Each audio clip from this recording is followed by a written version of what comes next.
All right, friends, let's get started with our name design. First thing, your paper should be tall. Remember, that's called portrait style, not wide, which is landscape. It should be tall, which is portrait style. You are going to use a pencil first. We'll be using some Sharpie in a little bit, but pencil first. And the first thing that I need for you to do is to draw 2 lines to break your paper up into 3 sections, okay? So when you draw your line, just gonna show you, your line needs to have a little wave to it, but not this much wave. It needs to have about this much wave. So if you'll watch me real quick, I'll kind of demonstrate and then you can do it. So you're gonna start on the left side of your paper, and you, about 1/3 of the way down, you are going to start and you're gonna draw a line that gently curves. Remember, we don't want it to be too crazy because we have to write letters on top of this. So just a gentle curve, and then about another 1/3 of the way down, do another curving line, just a gentle curve, so that now we have 3 sections to our paper.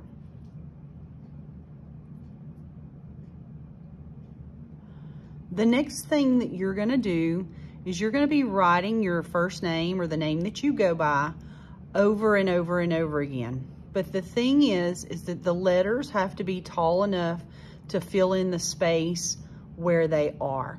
So my first name, the name that I go by, is Callie. It's C-A-L-L-I-E.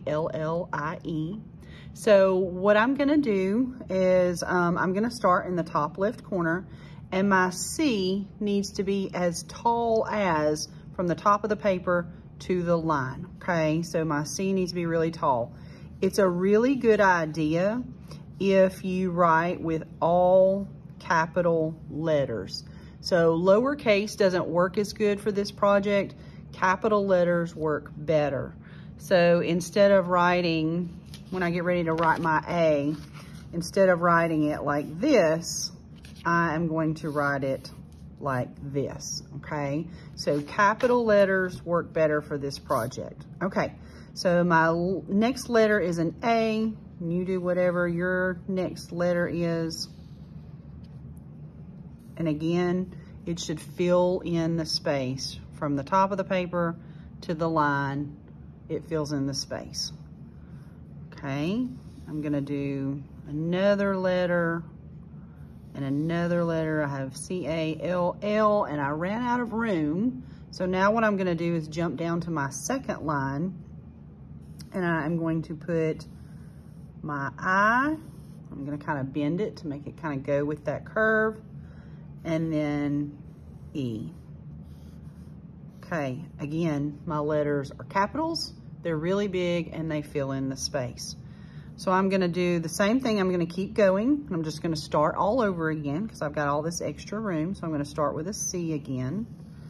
And again, making my letters fit the space. So sometimes your letters are gonna be really tall and sometimes they might be a lot shorter. My A is gonna be a whole lot bigger this time than it was that time. See the size difference? But I need it big to fit in that space. Okay, and then I've got L, really tall. My I is humongous. E, and then I have a tiny bit of room left, so I'll start again with a C, okay? So it just keeps going and going until you fill in your whole page.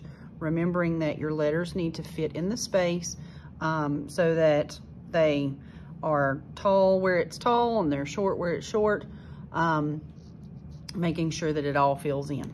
Okay, the next thing you're gonna do after you get done writing your name over and over is you're gonna take a Sharpie and you're gonna go over your letters. You're gonna go over the horizontal lines that we did, but instead of making them single line thickness like this, I would like for you to go back and make them thicker. Now you can do it like I just did, where I just kind of drew the letter again and then I can fill inside.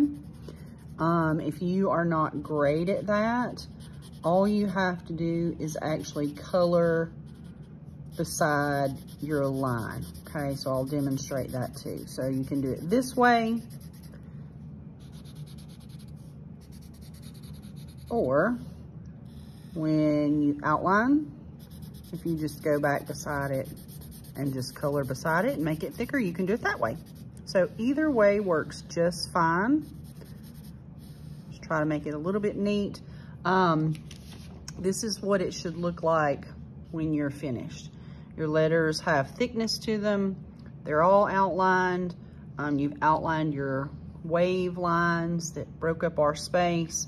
And so this is what it looks like, and we will add color to this. We won't have time to do that today, but we will start doing that next class period.